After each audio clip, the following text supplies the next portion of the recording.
What's up, everybody? Paul Hickey here, and Canada is in the house. We've got Cardboard Richard talking hockey today on the Hockey Card Strategy Show. What's up, Richard? How you doing, man? Morning, Paul. Doing awesome. How are you? Doing well, doing well. It's a big week for the NHL, huh? And especially here in Nashville, where I am. Absolutely. A couple days away. You've got the draft going on, so exciting times. Is there anything in Nashville happening right now just to pump up the draft? What's going on in Nashville?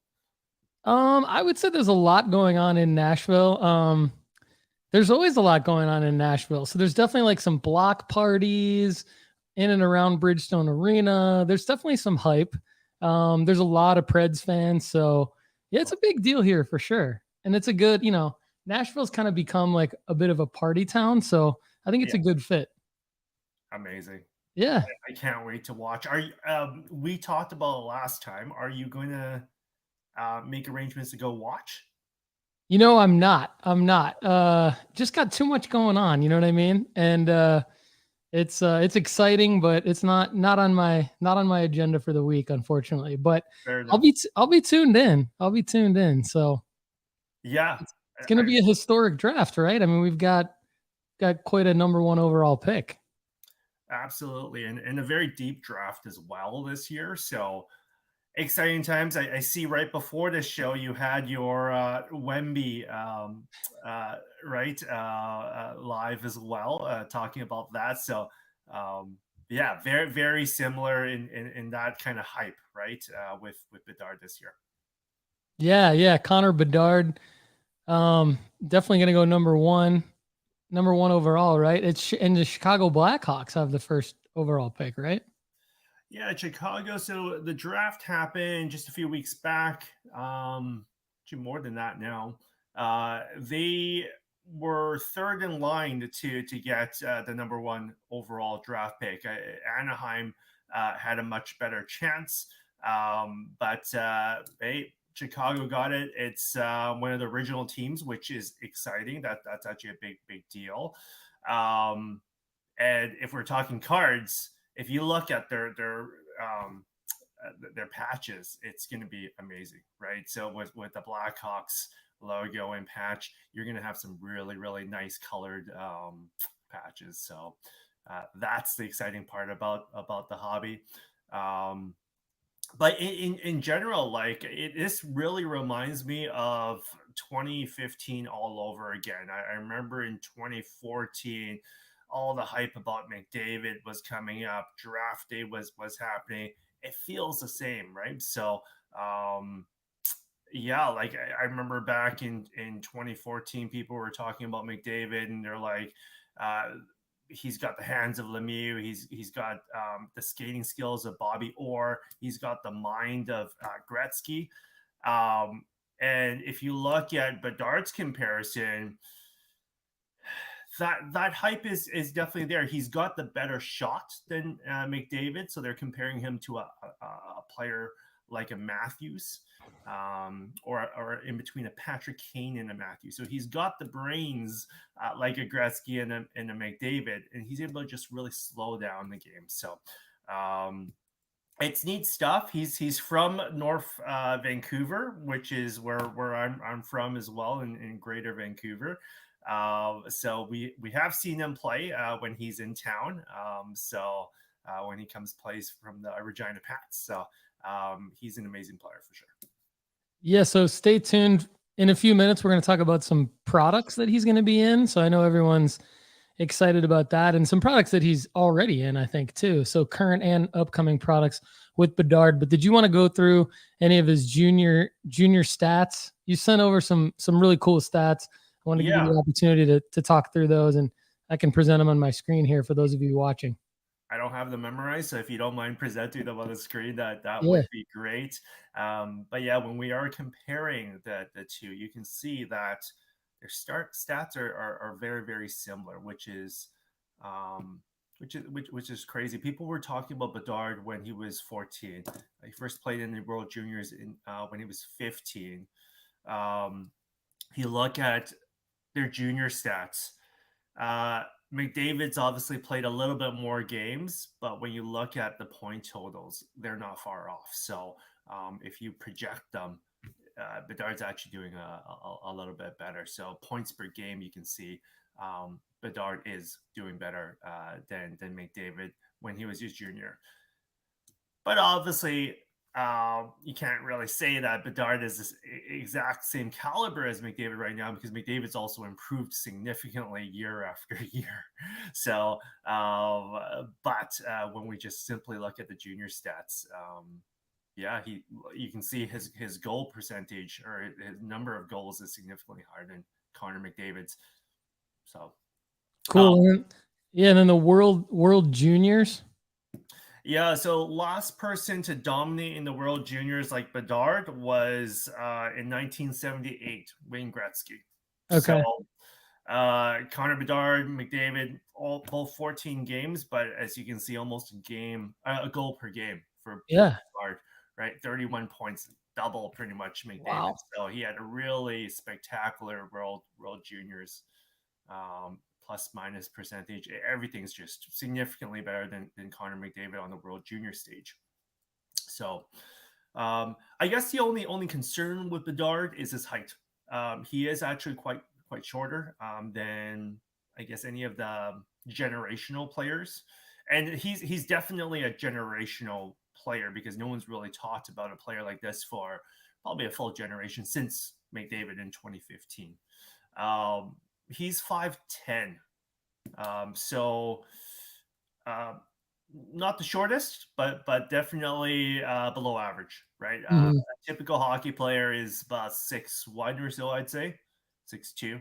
So in that range. So he's definitely a little bit shorter, but he's just able to move and move in the right angles to avoid checks and do all that. But it's a much different game, obviously, at the NHL level. So yeah, for sure. Well, jumping right into the products that have Bedard in them, and then the upcoming products that we want to pay attention to. Chad Gill's in the house asking, when does his Young Guns come out? So I'm sure Richard's going to get to that pretty quickly.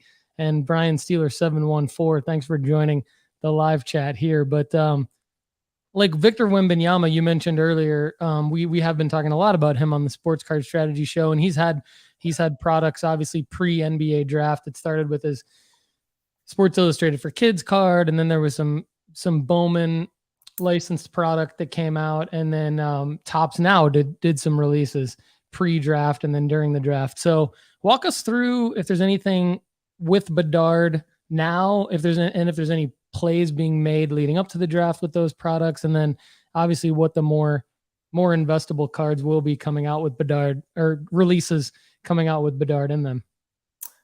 Yeah, and if you don't mind referencing from time to time the Wemby conversation, that would be great. I missed some of it, but I'd love to hear some of the comparisons on price movements and whatnot with hockey and obviously basketball. So CHL product 2021. Obviously, the first couple, he wasn't drafted at that time, right? Then no one. So how it works in the NHL is his official rookie card doesn't show up until he's played the very first game. So he's got to play the first game before they can actually start producing product for him. So the first couple I'm going to show are obviously pre-NHL or pre-rookie cards. CHL, you can scroll down a little bit. I'm not too excited about the product, but it's cheap. We're talking like $100 US. I mean, $100 Canadian for this product. So like $75 US for this product. You can get his auto. It's a sticker auto. Those are some of the chases. So I have two pictures of the CHL product. So I'm not as excited with that one. I'm a little bit more excited with the 2022 Upper Deck Team Canada Juniors Hockey. This could be a play. A box of this goes for about 350 Canadian. So let's say 280 US. So a little on the higher side, and they're becoming a little bit more rare as well. However, if you scroll down, there's two of them. There's that year, and there's a 2021 year. So he was playing in Team Canada in 2021. So the picture on the right is actually from 2021, and the one on the left is the new year. But this is kind of neat because you've got the game used patch, you've got the auto, they're numbered cards, good looking cards. How I actually got into all of this was into hockey cards, and I mentioned this before, was I wanted to really collect McDavid stuff, but I just didn't have the space to do big memorabilia and stuff. So I bought packs. I started buying packs, and the very first pack I bought was a Team Canada pack. I remember it was a $7 pack, and I opened it up, got a McDavid auto. Sold it maybe a couple months later for like $600. That was a big deal back in the day. It's a $1,500 card today. However, if you look at these cards, I believe they're going for, and maybe you could pull it up. I think they're going for like $2,000-$3,000. They might have started even higher at $4,000-$5,000, and I'm assuming they've come down. The 101 sold for like $12K Canadian. Remember? So it's so what I like about it is like the box itself is it's a nice if you want to gamble in a sense, for $300 some you can get a pretty significant card. However, over time, as the new licensed product comes out in his Chicago uniform, it'll likely reduce in price. Yeah, so here's, I just pulled up some recent comps. It's not the exact same card, but well, actually, here's one in a PSA 8. This is out of 125. Okay. About 1,100 Canadian. Yeah. So then we've got, okay, here's the other one out of 25. These are best offer accepted. So obviously less than 12 grand US, less than 9,400 Canadian. So those, I'm not pulling up 130 point just yet, but that's obviously going to be, considerably less than that, but still, close to a 5-figure card on the out of 25. And it's it is a super nice card. Do you think so? Will this go down after his pro releases and pro autos come out? Because that's definitely what happens in the other sports. 100%. I believe a McDavid one goes for about 1,500, Crosby maybe a little bit less, and these are all generational players, right? So as cards get produced, obviously Crosby has a lot more cards than McDavid. These start to kind of mellow out a bit, right? So yeah, it makes sense. I guess it's very, very similar in other sports as well. Yeah. So you asked me to kind of compare the Wembanyama a little bit, which I'm happy to do. So basically, I think the play with Wembanyama was, at one point he only had the Sports Illustrated for Kids card out. So, and that was like January, February. So the play there was buy it raw, have it graded at PSA, and then sell it in May during the draft lottery, and then again last week in June for the NBA draft.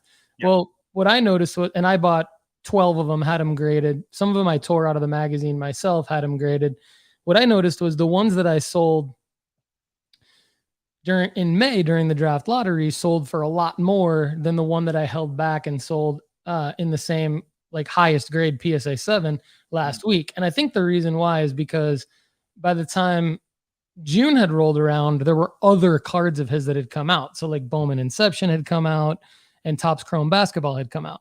So I think that, because of the competition in the market with those other cards out, the SI for Kids one still sold. Still sold for $500 in a PSA 7, which was like, I only was about $100 into the card. So that was a great flip. But the other ones in May sold for closer to $1,000, like $900, $800 US. So my question is, recapping the Wembanyama timeline briefly, when did the Team Canada and when did the CHL releases come out, and it was the same thing possible where you could like go buy just a single, like a raw single, have it graded, or even a graded single slabbed already, and then flip it closer to the NHL draft. Is there a similar type of thing with Bedard or not really? Absolutely. I would say that the timeline looks very, very similar. But I believe they were released around like October, November, maybe even December time for the Team Canada stuff. So there was a couple months there. So there's still not a ton of graded cards out there because that time frame is only a few months, right? So yeah, I think this time is a great time to start moving some of these cards, especially the CHL one, the Team Canada one. With that said, there's a bigger gap between, I guess, the hockey and the basketball stuff in terms of production of new products. So you'll see the 2021-22 SP game use CHL, but after that, there's going to be a little bit of a lull before he actually has some cards because he's got to play a game before he'll actually be in the NHL or the Upper Deck product. So that makes sense. So longer time frame, yeah, a little bit of a longer runway to potentially hold and unload the Bedard, like even leading up. So like leading up to the season hype. So with Wembanyama, like part of my thought was too, okay, well, you could even hold, there's some summer league games. I think he's going to make an appearance in the NBA summer league. That could be another time to sell him. You could even hold the card all the way up until October when the NBA season tips off. It sounds like because there's not going to be anything after this SP game used CHL, which you'll walk us through in a second. It sounds like there's an even longer or clearer runway with Bedard because like with Wembanyama, there's all this top stuff that he's signed exclusive deals. So is it safe to assume that Bedard is not going to go out and like sign an exclusive deal with someone other than Upper Deck and have some card before, like another pre-rookie card? Because it's the same with Wembanyama. Like they're all pre-rookie cards. His true rookie won't be until, there's, the first NBA hoops or whatever in his Spurs uniform comes out. But I guess my question is like these Bedard cards that we've already walked through, and I'm sure there's some base stuff here that you've kind of glossed over in the 2021-22 CHL, but it sounds like there's definitely going to be a longer runway leading up to the NHL season where you could hold these and maybe sell them before the season starts. Is that right? Yeah, I think a great time to sell it would be right before he even starts playing. And then obviously when he starts playing, there's a little bit of a gamble at that point. There's other manufacturers like Leaf that could possibly have his stuff in there. I don't know if he'd be signing with them though, but it'll be interesting to see that. All we know right now are these three products right now for now. I'll speak more on the strategy once we start talking about when his Young Guns is coming. Sounds good. So Chad Gill's in the comments wanting to know about the Young Guns. He wanted to know if you had one card when the pro card comes out, which one is it? So we'll get there. We're letting Richard tell the story here. So, and Oh My Shoes is in the house. What's up, man? Good to see you. So, all right. SP Game Use CHL. What's in here? What's good about this release here? Is it out yet or is it coming out soon? It's out. It's out. These all kind of came out around that same time. Okay. This to me is very similar to that very first product that I showed you earlier. However, there's a game use element to it, as in there's got a patch in it, right? So a little bit lower numbered, a little bit more higher end than that very first product, but it's a CHL product. I'm not the biggest fan of it. I would actually go for the Team Canada over something like this. Team Canada. Yeah, that makes sense. So Team Canada and the CHL.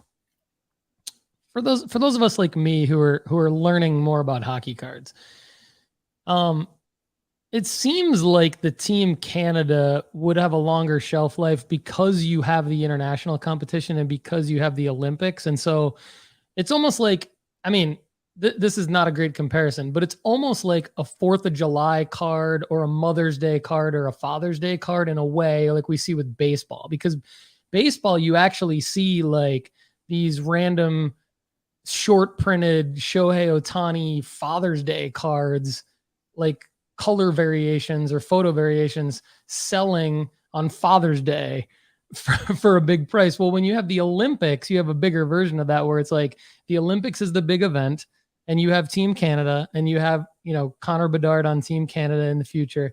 And so am I correct in assuming like you could actually hold the Team Canada card, even though it's going to go down when the NHL licensed product comes out?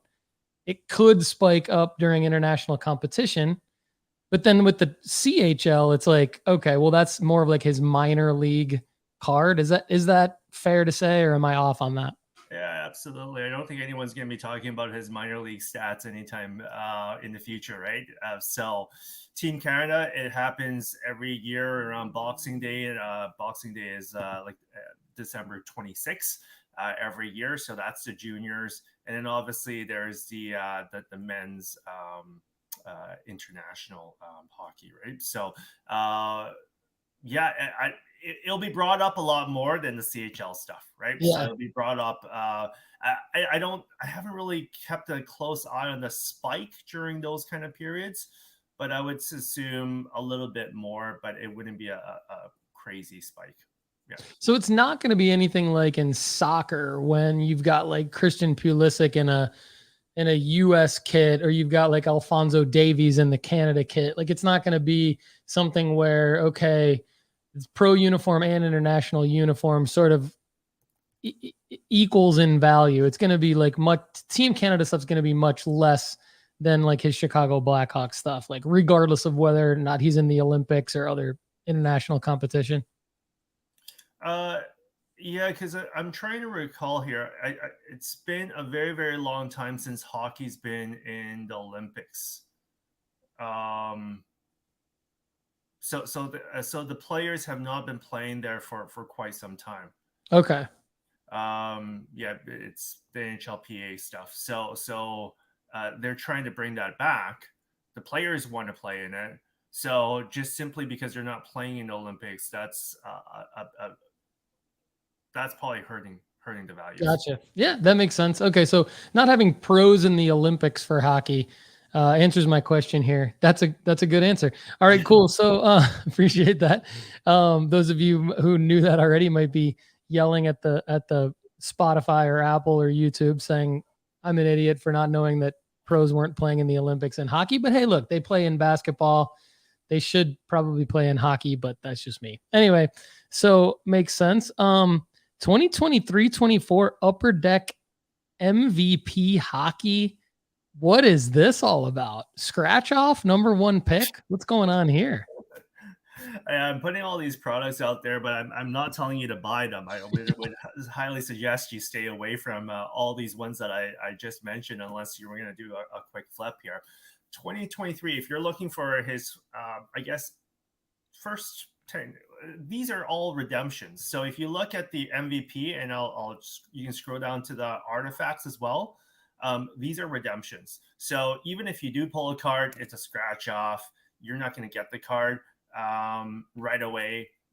Like the artifacts, 1 in 400 packs, 1 in 1250 packs. So there's still going to be really nice cards. This would be, in a sense, when you look at every time 2023 or the New Year's product comes out, MVP starts off first, and then artifacts, and then usually a series 1 and a series 2. So these first two, you'll have his name on it, Bedard's name on it, but they're as redemptions. So that's technically his first card, but as a redemption. Interesting. Okay, so these are going to be like if you were to get lucky and get one of these in a hobby box, then that's okay, but it's not something you recommend going out and trying to chase. And even if you get it, it might take you a while before you actually get the card, the redemption. So it's not like you're going to sell that scratch card on eBay anytime soon, right? So it's not really a flip. It's more of it's kind of cool. These hobby boxes are very, very cheap. So if you want to gamble a little bit, participate, good for you, but it's more of a fun thing. It's not recommended as a play. It's like getting McDonald's cards or Tim Hortons cards. Upper Deck maybe for saying that, but yeah. No, that makes sense. Okay, cool. So I think we're getting to Chad's question and and the answer to Chad's question here, and that would be Upper Deck 2023-24. You had Series 2 in your notes, but the link is to Series 1. So yeah, clarified, because this actually, I'm glad that happened, because I think like sometimes you get young guns for certain people in Series 1, sometimes you get young guns for other people in Series 2, right? What, am I right? And if so, why is that, and where's Bedard going to be? Yeah, great question. So again, there's Series 1, Series 2. I'll use in 2015, um, uh, McDavid was in the Series 1, and then Reichel was in the Series 2. So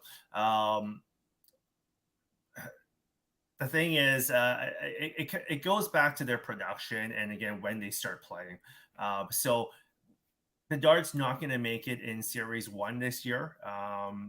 Usually the number one draft picks are in Series 1, but the manufacturing is a little bit behind right now.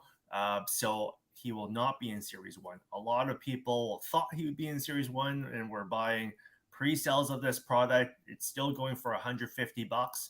Why I pulled this one up, though, it gives us a good indication of what the Series 2 will look like, because the product or the makeup of the hobby box is going to look very, very similar. Does that answer your question, Paul? Yeah, that's absolutely. That's great information. So the Series 2, you got to wait. Yeah, Connor Bedard. There you go, Chad. So the answer to Chad's question is like, what's the number one card to get, and when does his Young Guns come out? And and I'm gonna make the assumption, and Richard can correct me if I'm wrong here, but I believe based on all the data that I've seen, the number one card that you want of these guys is their Young Guns base PSA 10.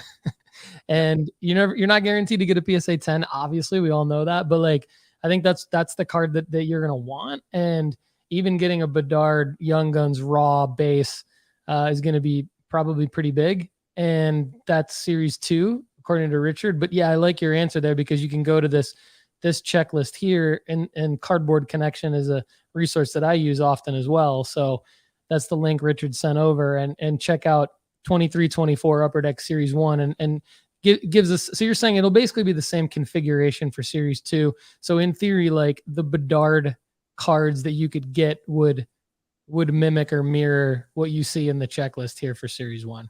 Yeah, absolutely. If you don't mind scrolling all the way up, there's a couple big differences in this Young Gun product compared to other years. So I can barely read it, but maybe you can correct me if I'm wrong here. Sure. I believe in a box, instead of 24 packs, there's 12 now. Am I correct?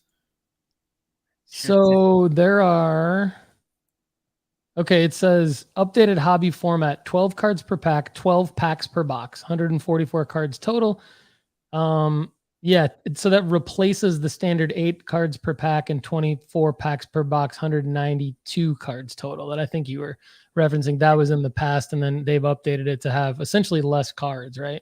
So there's less cards, which is I don't mind that at all, because they're really just base cards that are being removed right now. So I was quite worried that because it's such a big year, these boxes might increase significantly in price. So if they're reducing the amount of base cards, it might not be as significant, which is actually a really, really good thing. You can still get your 6 Young Guns in it. Your chances are still the same there. But what's interesting is if you scroll to the middle there are these new, so right there, the Outburst, the silver, the gold. Now that's cool, because usually Young Guns, aside from exclusives and high gloss, which is out of 100 for exclusives and 10 for high gloss, they're typically not numbered. The Young Guns are non-numbered, right? You just really look at the PSA 10 pop count to see how many are out there. This is neat because if you keep scrolling down to the Outburst Gold. Yeah, that looks sick. The gold Young Guns gold, there's only one in the world. So that's a big case card, right? So that's really cool, because you've never seen that in this. That's going to be like the one of one, like Black Prism equivalent or whatever, like the Super Fractor or whatever. Yeah. I'm hearing there's bounties on this card already. So Yeah, it's gonna be a nice Yeah, rip. So there's and a you can lot see of. the one of one right here too. Oh, I didn't notice that. Okay, Yeah, perfect. yeah, that's cool. That's gonna be awesome. Chad's mouth is watering right now. Chad wants we all want that card. That's amazing. Okay, so that'll be in a hobby product or maybe even a who knows, like could be in a retail product. But that's cool. So Upper Deck Series 2 is where you would try to chase that Connor Bedard version. And then it did say I did want to let everybody know it does say that I like Richard's point. Like Richard saying, look, it's less cards. That's actually better because they haven't removed any of this. They've just removed the base cards. So it's increased the chances that you would get essentially the card that you would want. So like you get one young gun on average in every 2 packs is what it says. So that's pretty cool. Yeah. So, for those of you not familiar with what hockey cards to buy, I would say like this would be the place to start, right? Like this, you would want the Upper Deck Series 2. You would want to try to get after the young guns, and then of course Connor Bedard like is the guy that you would want out of this. So hopefully that answers most of the questions in the chat. And then Richard, I have a couple other questions for you, and I know you've got a lot of other stuff to go through, but maybe we could pause real quick. So Chad asks, it seems like hockey card collectors value game used patch cards more than other sports do. Is that true? And would you prefer a low numbered patch card or an auto card?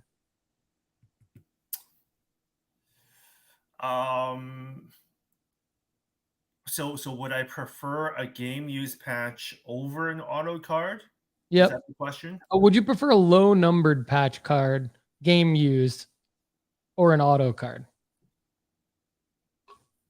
I'm trying to look at McDavid cards. I would say still the auto is more valuable than a low numbered patch. Maybe Chad, if you have any examples, I'd be curious to see, because if it's just a low numbered patch without an auto, I'd be surprised to. Yeah, Okay. but we love our game use patches for sure. Yeah.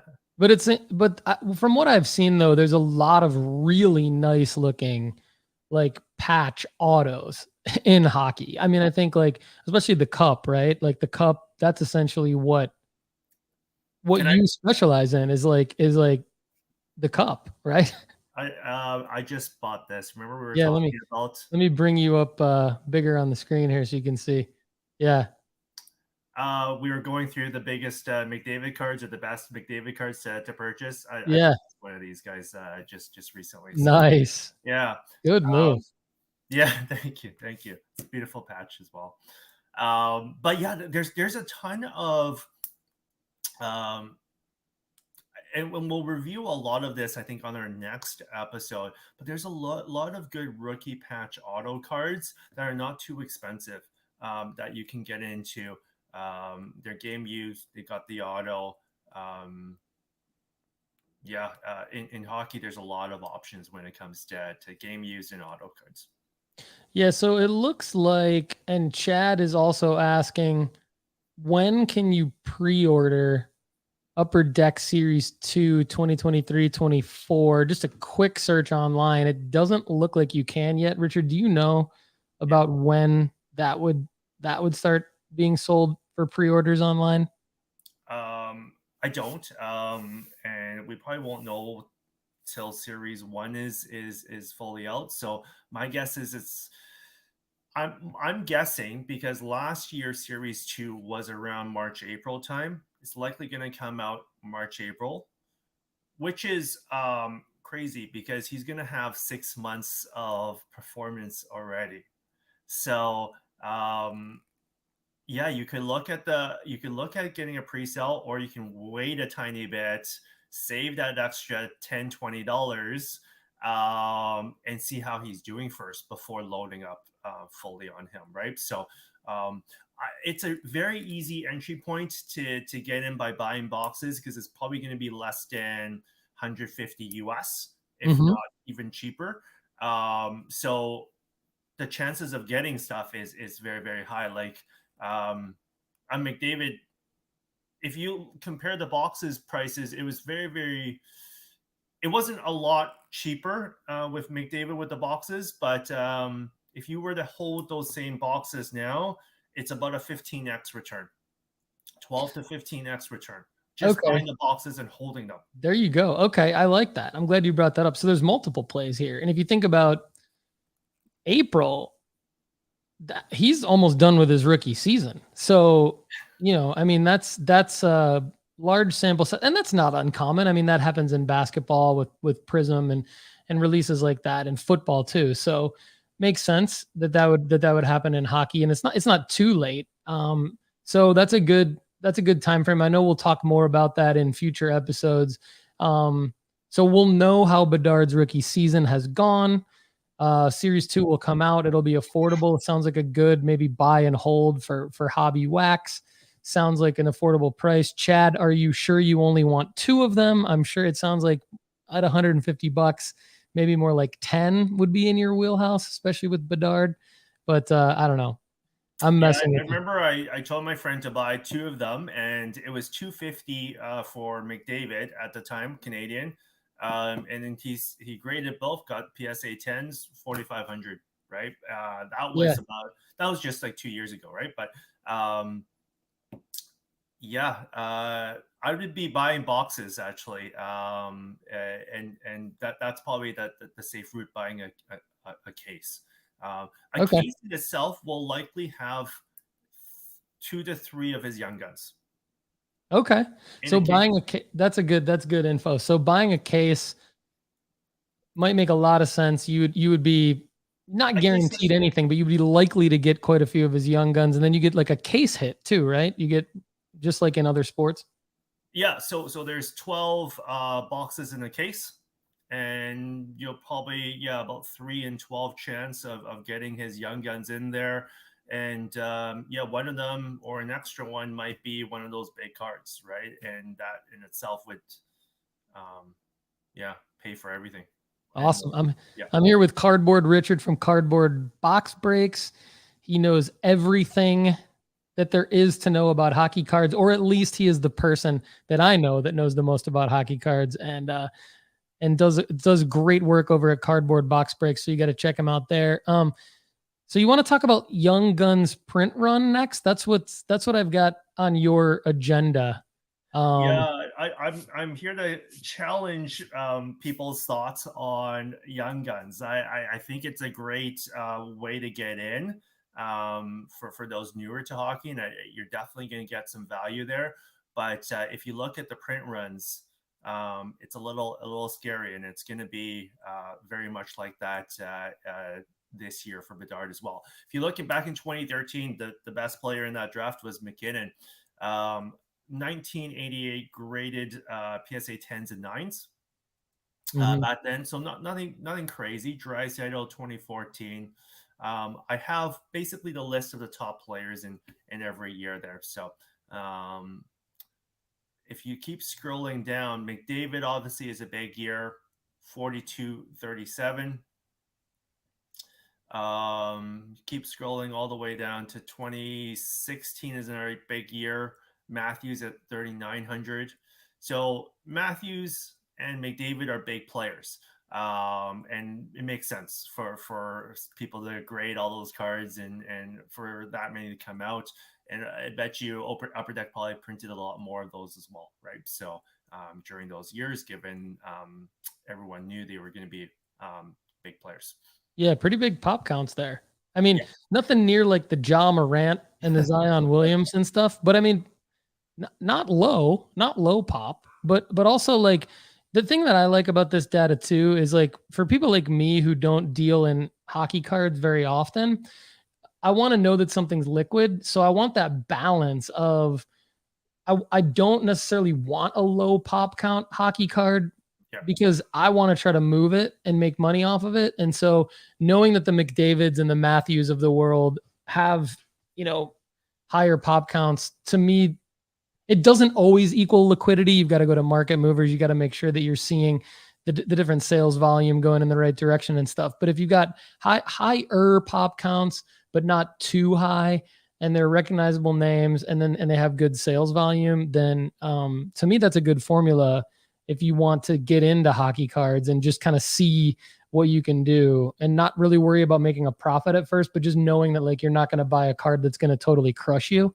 But anyway, I don't know, when you said challenge the thought process around Young Guns, what does that mean to you? Like, what do you want to throw out there um, in terms of what you want people to know or consider related to buying Young Guns? And if you want, do you want to keep going through some of the data or whatever? Yeah, let's just scroll to 2019. So Jack Hughes, is just an okay player, but the pop counts are now getting really high.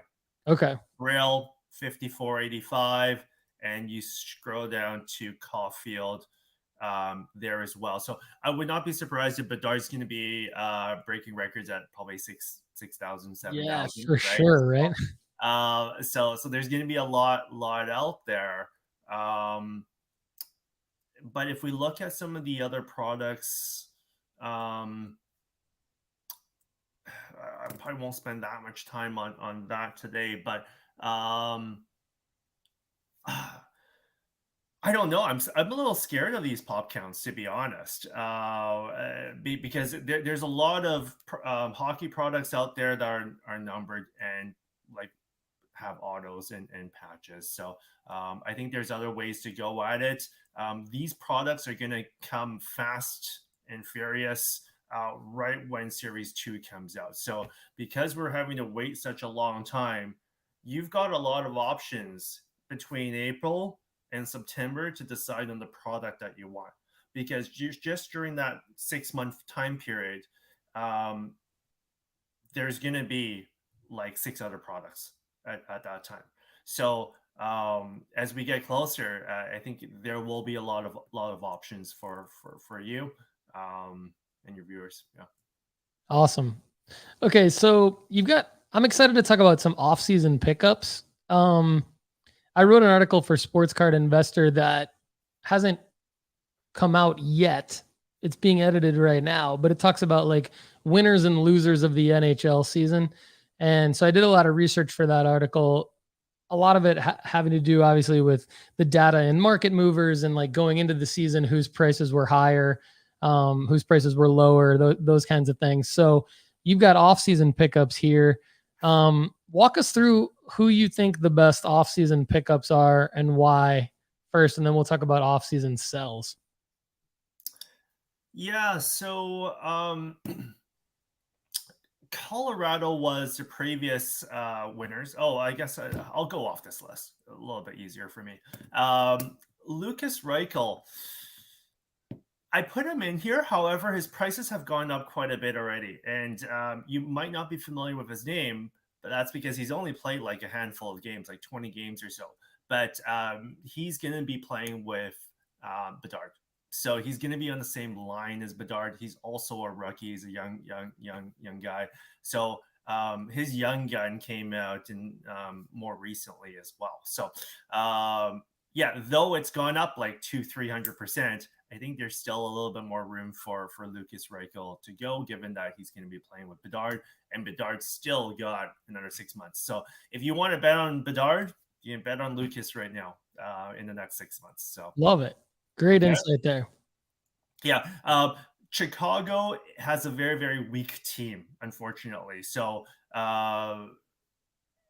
they're in a complete rebuild mode. They actually have the most cap room, second most cap room in the NHL. Like I think 37.5 million. So they've got a lot of money to spend and build around this guy. So it'll be very interesting to see what Chicago does. But from the sounds of it, Lukas is going to be playing with him on the first line. So awesome. Cale Makar, I only put him there because I like to pick one of the top best defensemen. I think he's a generational defenseman.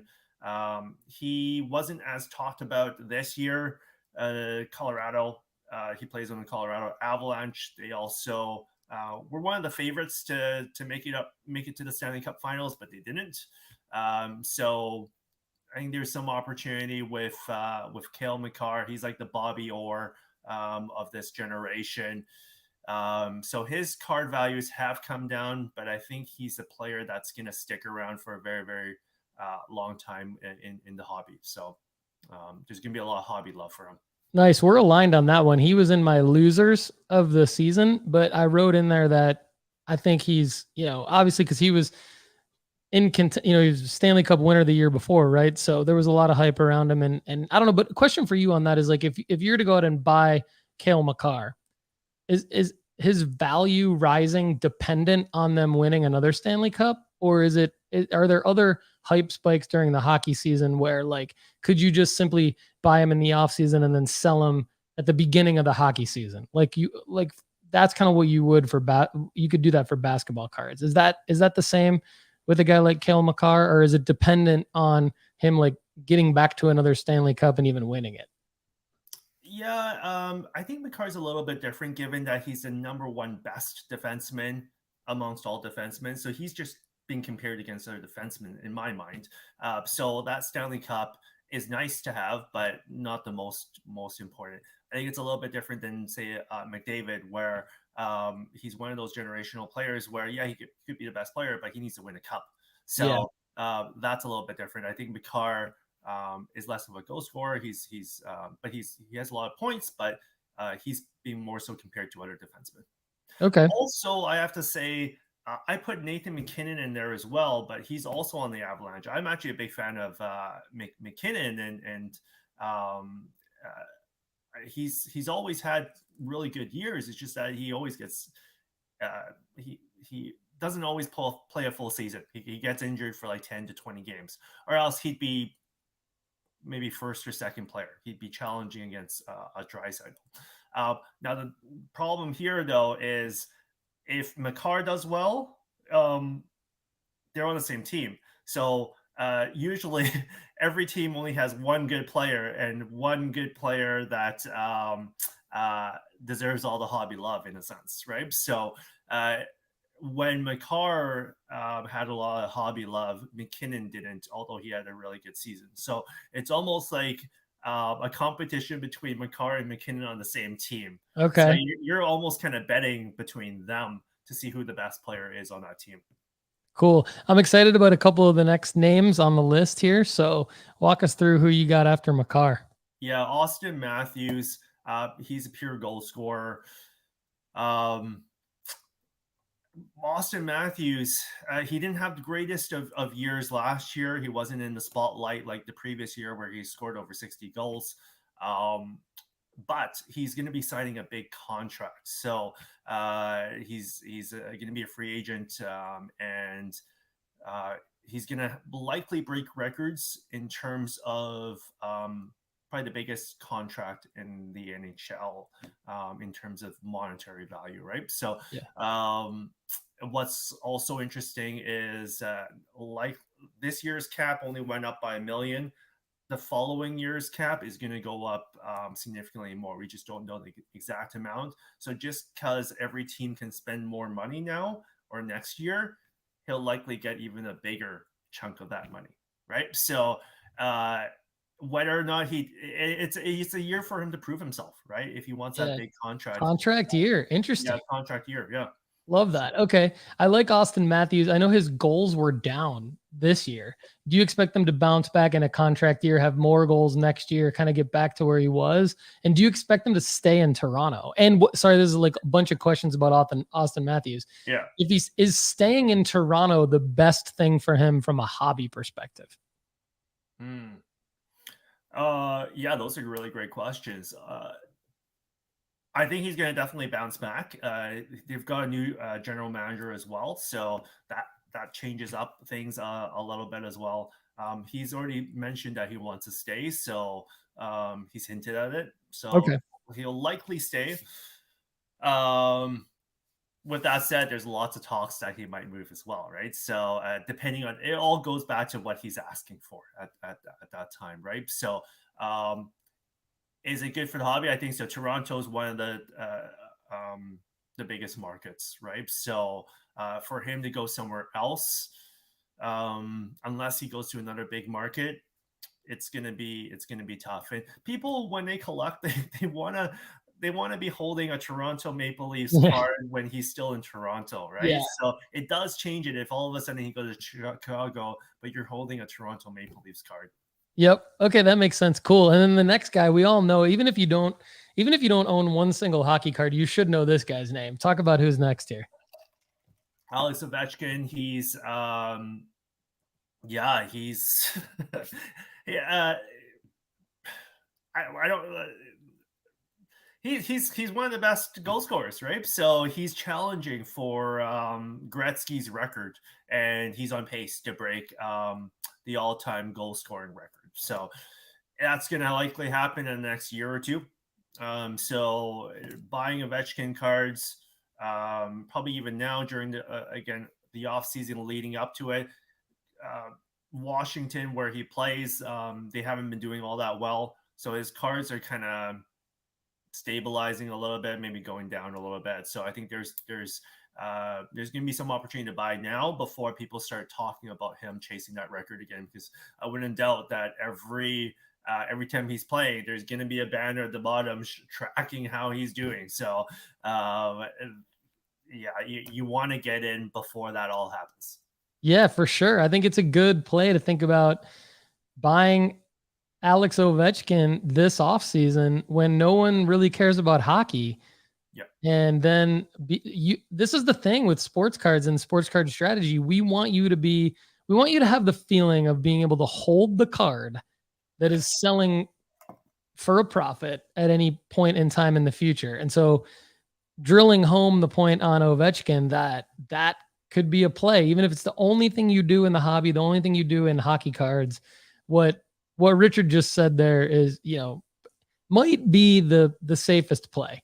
Because I did notice that his cards are down quite a bit. I did notice that he had kind of a down year, but he still is, and it's not going to be as big of a deal, I don't think, as well, maybe not. I mean, he would be breaking Wayne Gretzky's record. I was going to say it's not going to be as big of a deal as LeBron James breaking Kareem's record, but who knows? It is Wayne Gretzky.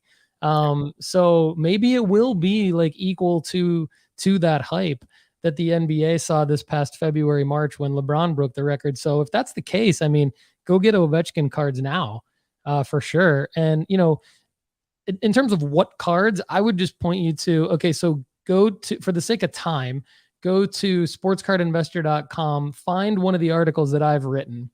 And then I think you can click on my name. If not, sportscardinvestor.com/author/no offseason. You'll see all the articles I've written, and you'll see that I wrote an Alexander Ovechkin rookie card guide not too long ago. And it walks you through like, value cards, and then like basically like the cards to buy like for investments. And so I would check those out. And Richard, if you want to drop anything, we've got a few more minutes here. And I know the last segment is just off season. You got one more pickup, but then off season sells. Do you want to throw out like Ovechkin cards to buy, or you just want to move on to your next pickup? No, refer to your article. I think almost any Ovechkin card at this time is a good buy, whether it's you just go with your budget, right? So yeah. The Ovechkin, Matthews, and Makar, these are holds. These are cards that I would not be afraid of holding. So cool. All right, who's the last offseason pickup you got here? Josh Norris. He was injured all last season. Had high hopes for him. He plays with another hyped rookie as well, in Tim Stützle. So they play on Ottawa Center's team. This is a young and upcoming team here. So Josh Norris, his values have come down. I'm starting to see them start to move back up already, though. So I'm not the only one thinking about Josh Norris right now. So go pick up Josh Norris if you want more of a rookie play. Cool. Yeah. Speaking of the Senators, this is just a dumb segue into our next segment, our last segment of the day, which is off-season sells. But Snoop Dogg was rumored to be interested in buying, and he maybe put a bid in for the Senators. And I heard Ryan Reynolds was too, but it sold to Michael Adlauer and Lauer. Is that right? So they have a new owner now. It is not Snoop Dogg or Ryan Reynolds. Yeah, that was in the discussions for quite some time. I think everyone thought Ryan Reynolds was gonna um, pick them up, but didn't he just buy something else recently? I think Well, probably. He's been buying a lot of stuff. And I know his soccer team over in Wrexham just got promoted, which was a huge deal. So I'm not sure if he's buying other stuff, but maybe there's probably Ryan Reynolds cards out there that people should probably go buy since he's making moves in the world. But let's talk through your offseason sells here. You got two guys. You want to walk us through who these guys are and why people should sell them if they own them? I put that there, but I don't suspect that it'll drop like significantly by any means. But it just goes with the hockey strategy in general. Jack Eichel got traded to the Las Vegas Golden Knights. They just in the last bit, and he was the second overall pick after McDavid, right? So in 2015. Las Vegas Golden Knights won the cup. So there was a long time where Jack Eichel had no hype. His cards were plummeting, and more recently they're doing fantastic. And I'm just not sure if his hype is gonna continue because he did have a decent season, but not anything that blows my mind. So obviously, him winning the cup over McDavid winning the cup is a big deal. So everyone's talking about it. I think it's time for you to offload some Jack Eichel stuff. Makes sense. Makes sense. And then the other guy, Matthew Tkachuk, was in the Stanley Cup Finals. Played through a pretty crazy injury, right? What's the story on him? Yeah, he's really putting a stamp because he got traded from the Calgary Flames for Huberdeau, which was a big deal. And well, it wasn't a trade; it was more like a signing. And then, yeah, he was fantastic during the playoffs. He had a good season as well. Yeah, I don't know. Like his prices, even with all that great hype with him this year, he didn't really hold up. Like well, he didn't go up as much as I expected him to. Basically, with having such a great season, so I worry there's not as much steam behind that.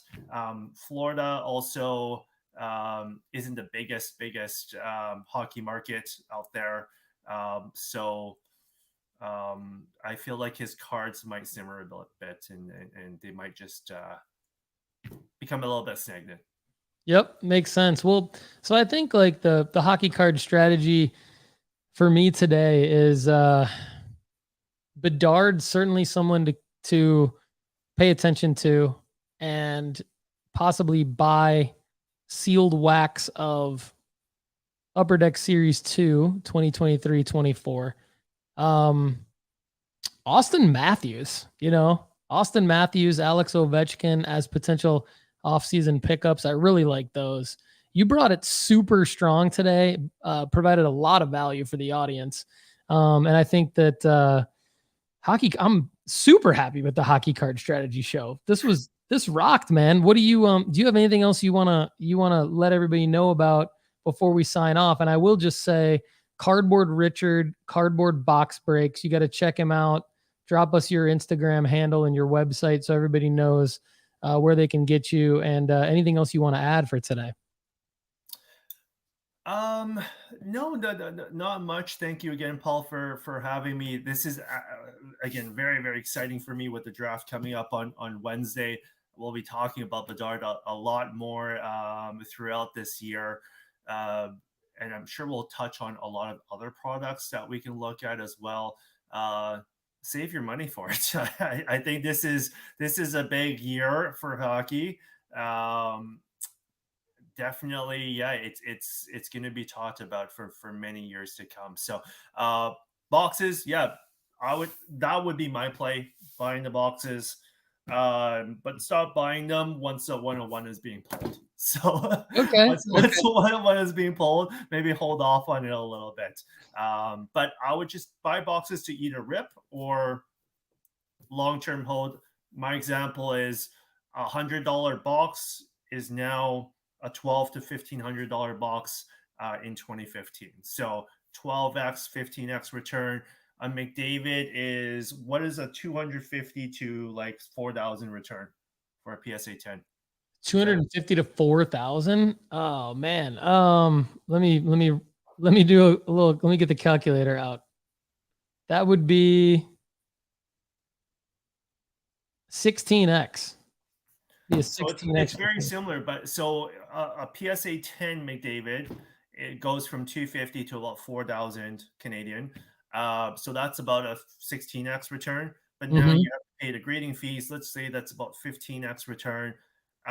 You're almost guaranteed to get the same return without having to risk it being a 10. If you looked at the drill down of the numbers, there's a lot more 9s than there are 10s. So PSA either is getting harder or the quality isn't quite there. Yeah. Here's what I love about that play also, Richard. So you're totally right on what you just said. I'm just going to add, I think a lot of times what deters me from buying and holding wax are the redemptions for the autos, because there's so many redemptions for autos in all cards right now. But except for if you're chasing Young Guns out of Series 2 hockey, you don't have to worry about that, because what you're chasing is cards that you know are in the boxes. And then, I mean, other than the 1/1 that you mentioned, that makes sense. But if you think about it too, like correct me if I'm wrong, but earlier in the episode, you gave some information that it was kind of like there wasn't a 1/1 McDavid, right? Like that's new this year.